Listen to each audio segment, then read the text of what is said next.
কাশ্মীরে সাম্প্রতিক সন্ত্রাসী হামলার ঘটনায় ভারত ও পাকিস্তানের মধ্যে বিরাজ করছে চরম উত্তেজনা। এই ঘটনার জেরে জাতিসংঘ নিরাপত্তা পরিষদ বিবৃতি দিয়েছে। তবে ওই বিবৃতিতে ভারতের প্রত্যাশা অনুযায়ী কঠোর ভাষা ব্যবহার করা হয়নি, আর এটিকেই বড় কূটনৈতিক সাফল্য হিসেবে দেখছে পাকিস্তান। 2019 সালে পুলওয়ামা হামলার পর কঠোর ভাষায় ভারতের পক্ষে বিবৃতি দেওয়া হয়েছিল, তবে এবার তেমন কিছু দেখা যায়নি। গেল মঙ্গলবারের ওই ঘটনায় 26 জন পর্যটক নিহত হওয়ার পর জাতিসংঘের বিবৃতিতে ভারত শব্দে উল্লেখই করা হয়নি, বরং সংশ্লিষ্ট সব কর্তৃপক্ষের কথা বলা হয়েছে।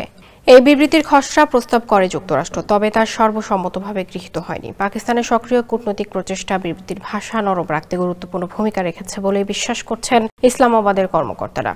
ওই হামলার ঘটনার পর পরমাণু শক্তিধর দুই দেশের মধ্যে উত্তেজনা তৈরি হলেও বড় ধরনের সংঘাতের ঘটনা ঘটেনি।